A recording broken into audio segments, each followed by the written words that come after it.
Assalamualaikum warahmatullahi wabarakatuh. Alhamdulillahi wa kafa. Wassallallahu ala sayyidina Muhammadinil Mustafa. Sallallahu alaihi wa ala alihi wa sahbihi ahlu sediki wal wafa amma ba'du. Baik adik-adik sekalian, mari kita lanjutkan kuliah kita. Dan pada kesempatan kali ini kita akan membahas tentang hadis zakat. Nah, kalau kita di pertemuan-pertemuan sebelumnya membahas tentang hadis hukum ekonomi, termasuk hadis tentang akad-akad dalam transaksi. Nah, sekarang kita akan membahas sedikit melebar tentang zakat. Kenapa? Karena dalam zakat ini ada unsur ibadah, juga ada unsur ekonomi. Karena apa? Karena zakat itu adalah ibadah dengan harta, gitu ya, yang ditentukan oleh syariat. Nah, maka penting kita bahas, dan sekiranya kita tahu bahwasanya zakat itu memang benar-benar diperintahkan, dan zakat itu memang harus dilaksanakan bagi orang yang mampu. Nah, oke, tidak usah berlama-lama. Mari kita lanjutkan kuliah kita pada kesempatan kali ini.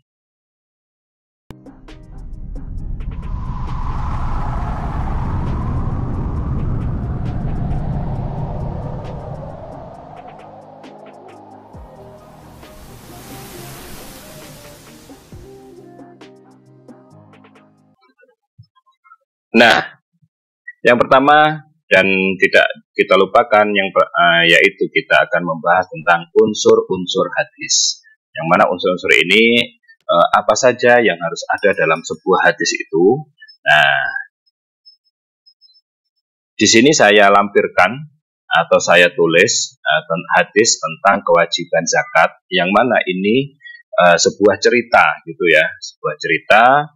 Dan hadis ini disampaikan Rasulullah SAW kepada sahabat Mu'ad bin Jabal radhiyallahu anhu. Nah, begini bunyi hadisnya. Hadasana Muhammad, akhbarona Abdullah, akhbarona Zakaria, ibnu Ishaq, an Yahya ibnu Abdullah, ibnu Saifi, an Abi Ma'bad, maula ibnu Abbas, an Ibni Abbas radhiyallahu anhuma qala. Nah, jadi di sini perawi yang meriwayatkan hadis ini itu adalah di keterangan dari Muhammad, kemudian dari Abdullah, kemudian dari Zakaria bin Ishaq, kemudian dari Yahya bin Abdullah bin Saifi, kemudian dari Abi Ma'bad maula Ibni Abbas, kemudian dari Ibni Abbas. Nah, Ibni Abbas ini adalah sahabat. Qala, nah, Ibni Abbas itu berkata, qala Rasulullah SAW li Mu'ad ibni Jabalin hina ba'asahu ilal Yaman. Nabi bersabda kepada Mu'ad ketika beliau diutus ke Yaman. Jadi Mu'ad ini diutus ke Yaman untuk berdakwah, ya. Apa sabda Nabi? Nah, ini ada yang biru ini di sana. Innaka sata'ti qauman ahla kitabin. Fa idza ji'tahum fad'uhum ila ayyashhadu an la ilaha illallah wa anna Muhammadan Rasulullah. Fa inhum ata'u laka bidzalik fa akhbirhum anna Allah qad farada 'alaihim khamsa shalawatin fi kulli yawmin wa lailatin. Fa inhum ata'u laka bidzalik fa akhbirhum anna Allah qad farada 'alaihim shadaqatan tu'khadhu min aghniyaihim wa turaddu 'ala fuqaraihim.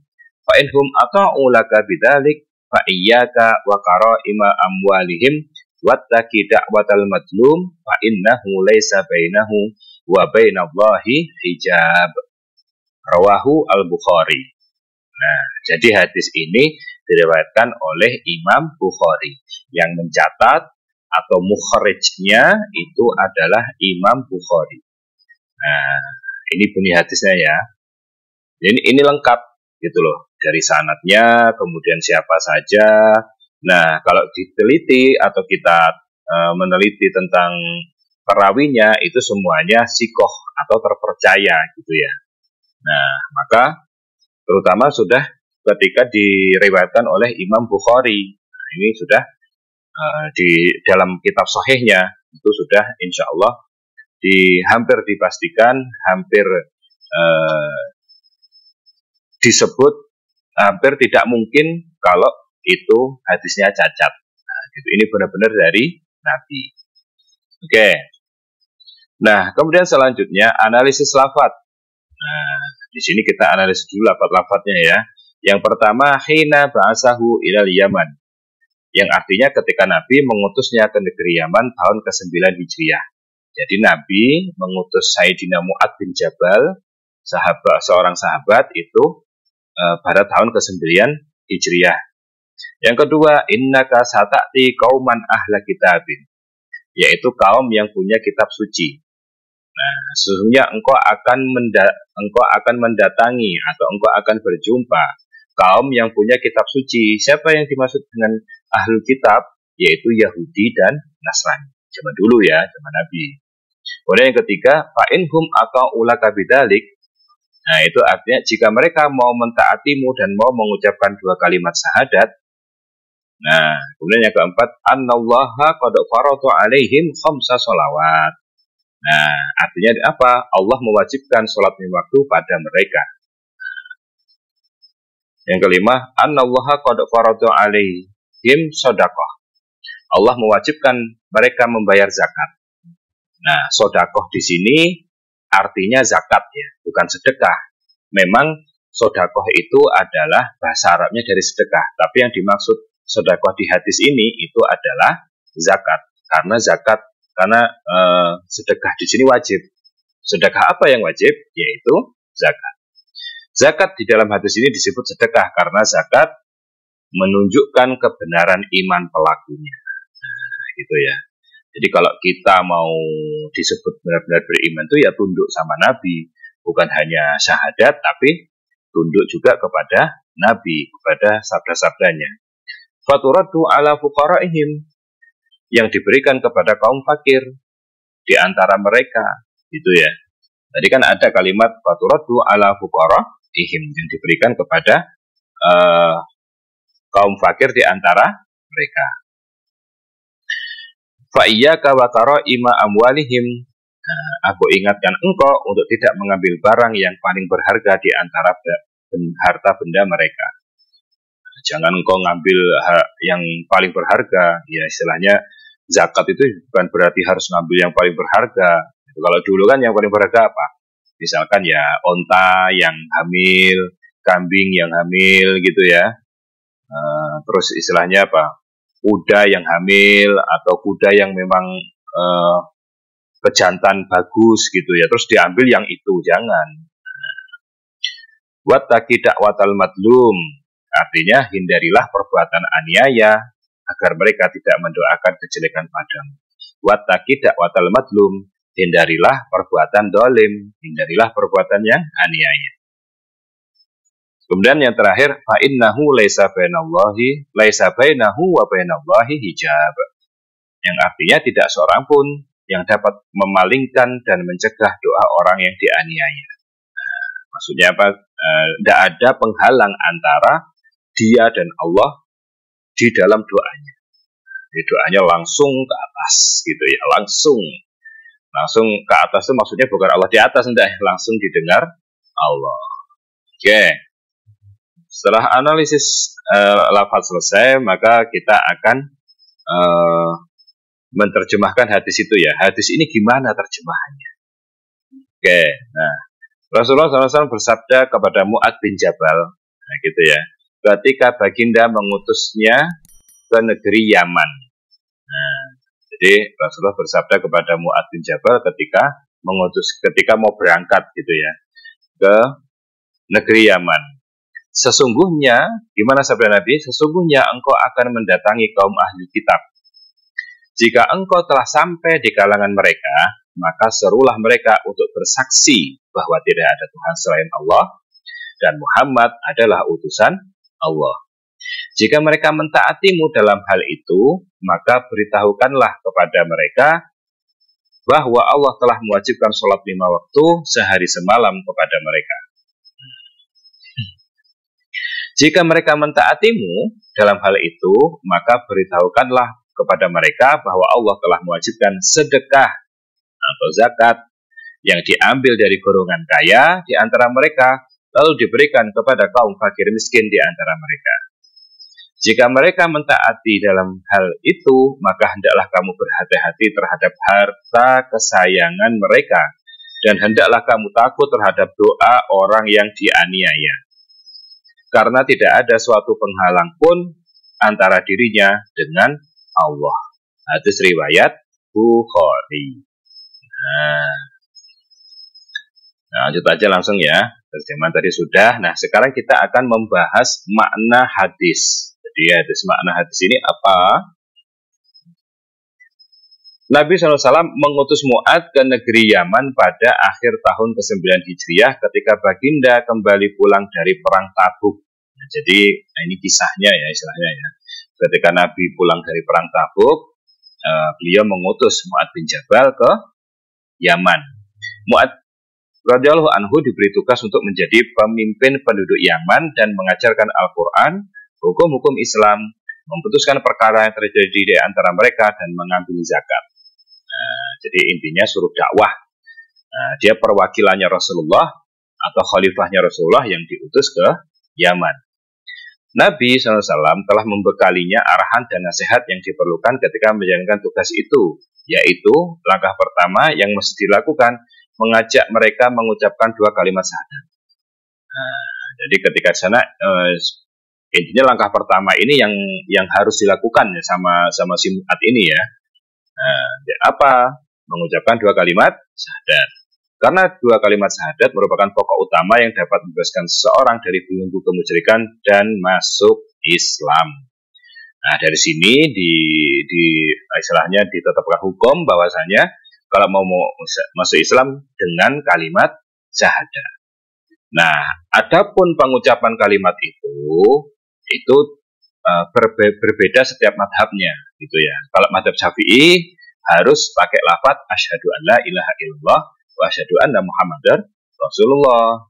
Tapi kalau madhab lain ada yang boleh pakai bahasa Arab atau bahasa Indonesia atau bahasa yang intinya menunjukkan bahwasanya dia mengakui tidak ada Tuhan selain Allah dan Nabi adalah utusan Allah, mau bahasa Urdu, mau bahasa India, mau bahasa apalagi daerah terserah. Gitu ya. Kalau asyhadu alla ilaha illallah Rasulullah itu khusus madhab Syafi'i yang harus memakai bahasa Arab dan pakai lafaz asyhadu, gitu ya. Jika mereka menerimanya dengan baik, maka mereka harus diajari kewajiban-kewajiban agama, dan tiangnya yang pertama adalah sholat fardu. Nah, itu ya, harus diajari, agama diajarkan gitu. Kemudian zakat yang dibebankan kepada orang kaya di antara mereka, dan kemudian diberikan kepada kaum fakir miskin yang muslim. Karena zakat merupakan hak Allah yang terdapat di dalam hartanya orang kaya. Bahwasanya harta yang kita miliki itu memang secara status syariat itu milik kita. Tapi harta itu dari mana aslinya? Kan gitu. Yang menciptakan siapa? Nah, gitu ya. Oke, selanjutnya. Nah, Nabi SAW mengingatkan pemimpin atau hakim. Ya, intinya penguasa ya. Karena kan Mu'ad yang diutus gitu ya. Agar berhati-hati dengan doa orang yang teraniaya dan menyuruh pemimpin untuk tidak berbuat zalim dengan cara menjauhi hal-hal yang dapat menjerumuskan terhadap perbuatan zalim atau aniaya tersebut. Hendaklah seseorang tidak berbuat aniaya terhadap orang lain yang berada di bawah kekuasaannya, baik pada diri mereka seperti menyakitinya, maksudnya menyakiti kita dengan memukul atau dan lain sebagainya ya, atau pada harta mereka dengan cara mengambil zakat dari harta dan hewan ternak kesayangan mereka. Jadi zakat itu walaupun wajib di dalam Islam, tidak harus mengambil harta yang disayangi, seperti tadi hewan yang disayangi, jangan, gitu ya, jangan ambil yang disayangi oleh mereka. Nah, Yang mana hal ini dapat menyakiti perasaan mereka dan akhirnya keluarlah dari lisan mereka doa-doa sebagai bentuk ungkapan perasaan mereka. Ya, karena marah diambil, loh yang diambil yang paling bagus, yang diambil pejantannya yang istilahnya ini bisa diperanakkan gitu kan, atau yang hamil istilahnya ngambil satu tapi dapat dua gitu. Nah akhirnya mereka akan mangkel, marah. Nah doa itu naik ke langit dan menembus semua lapisannya tanpa ada suatu pun yang menghalanginya. Nah, akhirnya dia berdoa yang jelek-jelek nanti. Kemudian Allah mengabulkan doa tersebut dengan penuh ridha bagi orang yang berdoa itu. Inilah sisaan yang ditimpakan kepada orang yang berbuat dolim. Nah, jadi ternyata kalau walaupun zakat jangan mengambil yang bagus-bagus, tapi juga jangan ngambil yang jelek-jelek banget gitu loh. Nah, oke, selanjutnya analisis seksual hadis. Nah, ini yang pertama, analisis seksual hadis yang pertama. Dakwah dimulai dengan menyampaikan rukun agama dan syiar Islam yang paling penting. Jadi intinya begini ya, jadi semua bahwasanya para pendakwah ya, para wali songo, katakan dulu wali songo lah ya, atau orang-orang Islam sebelumnya itu, dia berdakwah Islam itu yang pertama adalah bagaimana menyampaikan rukun-rukun agama dan syiar Islam yang paling penting dulu. Memang Islam itu diajarkan untuk sedekah kepada orang, misalkan ya, atau berbaik kepada orang, atau jangan menyakiti orang, jangan mencuri harta orang gitu. Tapi intinya bukan itu. Nah, intinya itu gimana caranya orang bersaksi bahwasanya tidak ada Tuhan selain Allah dan mengakui Nabi Muhammad itu utusan Allah. Kalau dia hanya meyakini Allah sebagai Tuhan, kemudian tidak mengakui Nabi Muhammad sebagai Nabi, ya bukan. Maksudnya bukan, tidak masuk Islam dia. Kan banyak yang seperti itu, kelompok-kelompok seperti itu. Atau dia istilahnya tidak tunduk kepada Nabi. Mengakui tapi tidak tunduk. Makanya di sini ulama Ahlussunnah wal Jamaah itu kalau mau dakwah ke orang gitu ya, yang paling penting itu menyampaikan rukun agama dan syiar Islam yang paling penting. Gitu ya. Kemudian yang kedua, bersikap lemah lembut dalam berdakwah dan dilakukan secara bertahap. Jadi dakwah itu tidak maksa, tidak ngancem-ngancem pakai tembak, pakai pedang, tidak. Nah, tidak ngancem-ngancem masuk neraka, tidak. Nah, gitu ya. Intinya kita tunjukkan bahwasanya kita itu diajarkan oleh agama kita, diperintahkan oleh agama kita untuk berbuat baik, gitu aja. Sedangkan berbuat baik itu kan menurut adat masing-masing ya kan ya. Nah, menurut adat masing-masing tidak bisa kita samakan dengan adat di Jawa misalkan dengan di Arab, tidak sama. Nah. 3. Mengajak orang non-muslim atau kafir untuk masuk Islam sebelum memerangi mereka dan mereka dikatakan sebagai orang Islam apabila mengucapkan 2 kalimat syahadat. Nah, mengajak orang non-muslim atau kafir masuk Islam. Jadi memang kita diperintahkan dalam agama ya. Intinya kalau ada ketemu orang yang non-muslim itu diajak masuk Islam. Tapi bukan berarti ajakan itu terus setiap kita ketemu masuk Islam yuk gitu. Enggak. Nah, tidak harus begitu, enggak. Yang penting kan kamu syahadat aja, ngucapin aja syahadat gitu. Enggak. Nah, maka dari tadi, maka saya katakan tadi bahwasanya orang kalau mau merubah statusnya dari non-muslim menjadi muslim, maka cukup mengucapkan 2 kalimat syahadat. Tidak ada di situ istilahnya harus tunduk kepada syarat kepada Nabi, manut kepada Nabi, misalkan gitu ya, taat kepada Nabi. Maksudnya yang diucapkan, yang diajarkan oleh Nabi.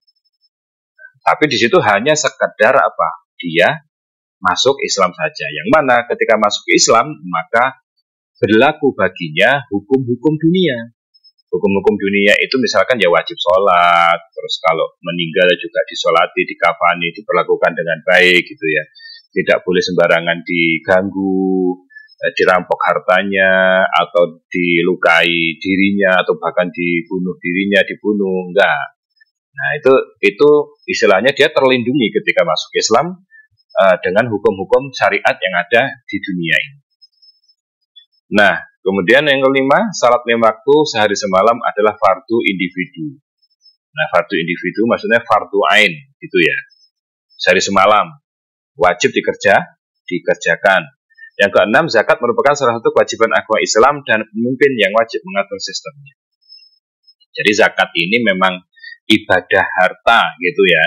Ibadah harta sebesar 2,5% dari penghasilannya. Kemudian dari penghasilan itu dia harus menyisihkan, gitu ya. Yang mana penghasilan itu setidaknya sudah mengendap selama 10 tahun.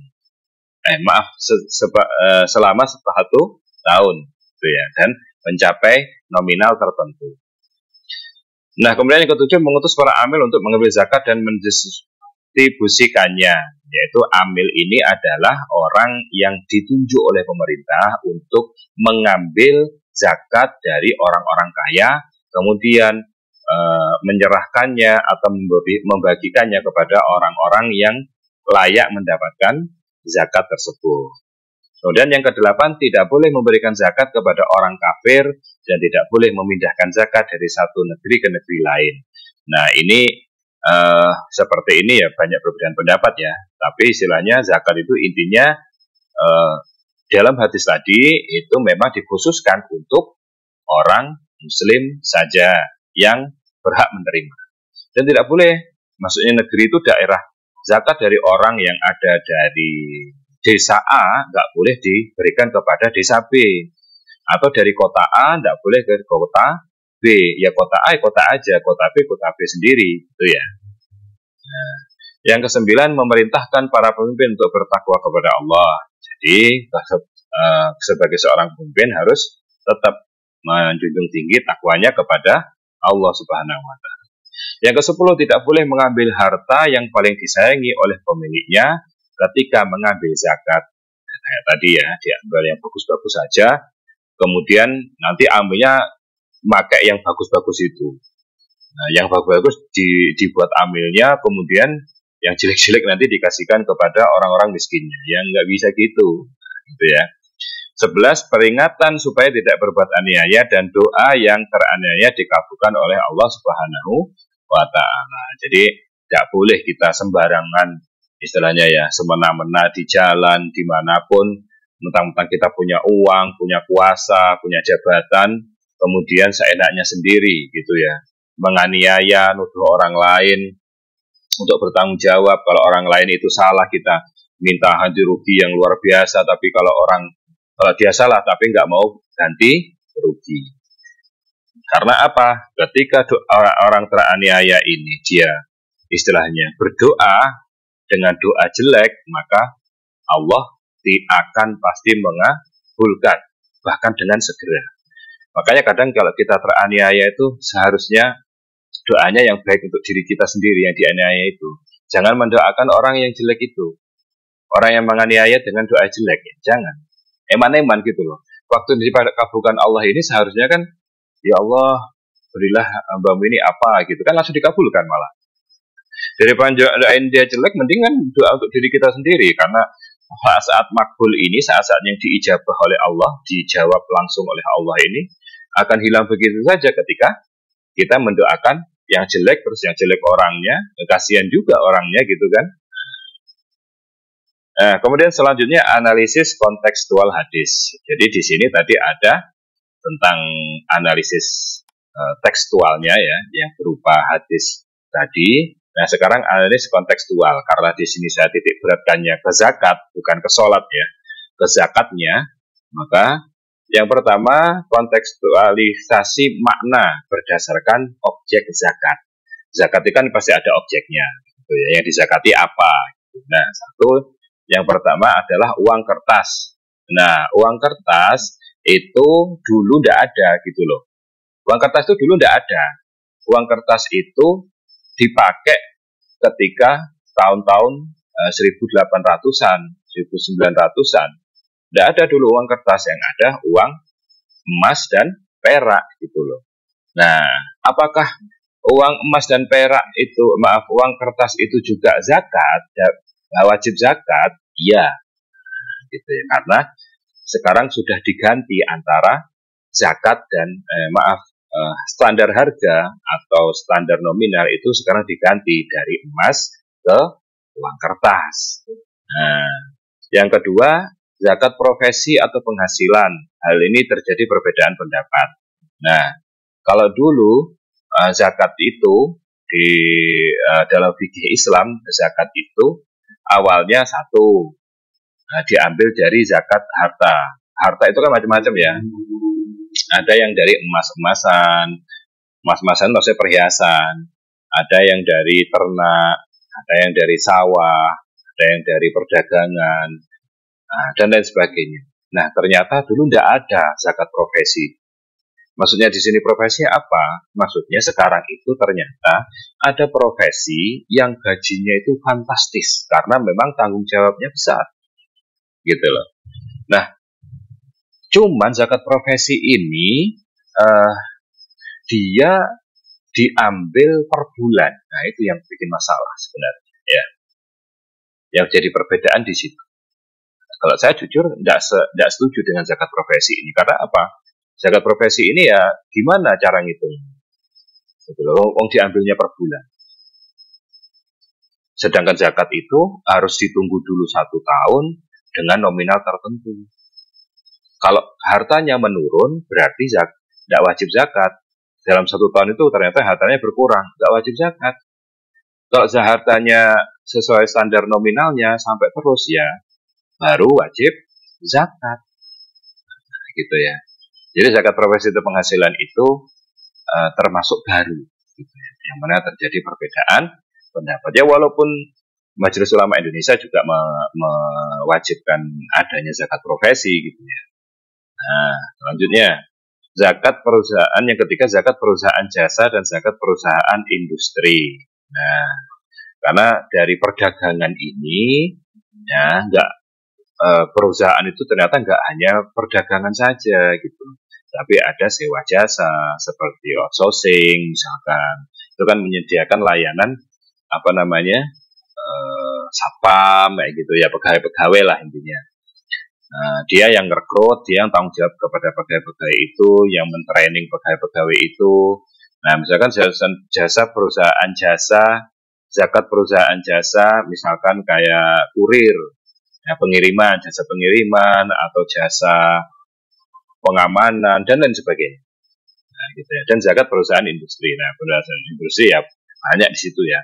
Industri apapun, kain. Kalau dulu kan adanya cuma hasil bumi, ternak dan hasil bumi. Itu zakat yang wajib dibayarkan. Kalau sekarang ya industri ya semua, mau kain, tekstil, kayu, tambang, dan lain sebagainya. Nah, gitu ya. Kemudian tadi hadis zakat berdasarkan objek zakatnya. Jadi kontekstualisasinya itu berdasarkan objek zakatnya. Karena semakin ke sini ternyata yang menghasilkan uang banyak itu tidak hanya emas perak, kemudian hewan ternak, kemudian hasil bumi. Tidak, ternyata yang lain banyak menghasilkan uang. Kemudian berdasarkan fungsi ekonomi dalam distribusi zakat. Nah, kalau tadi objek yang dizakati, kalau sekarang bagaimana distribusi zakat itu?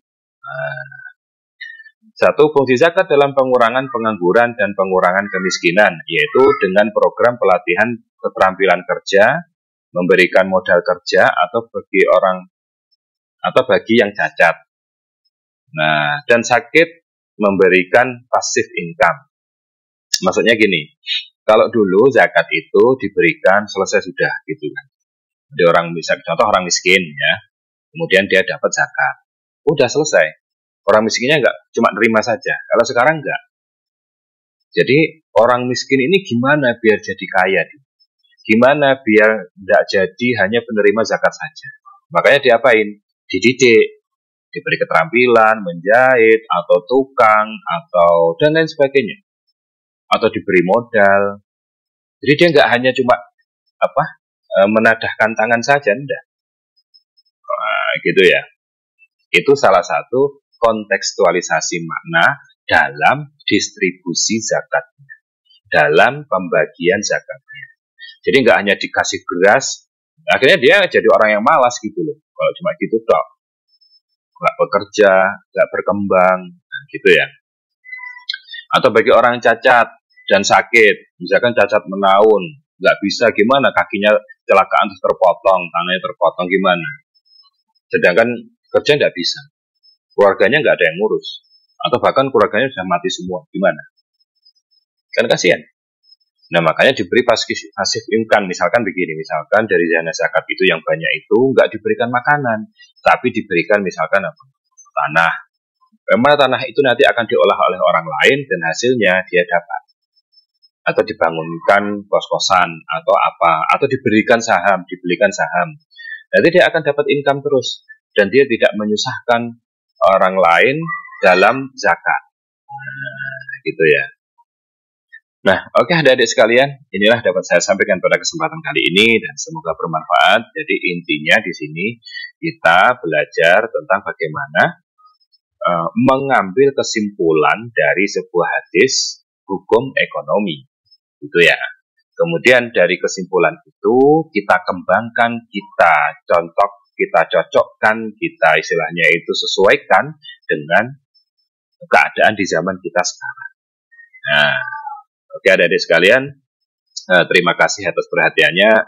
Nah, dapat saya sampaikan, kurang lebihnya mohon maaf. Jika ada yang kurang silahkan tulis di kolom komentar. Wassalamualaikum warahmatullahi wabarakatuh.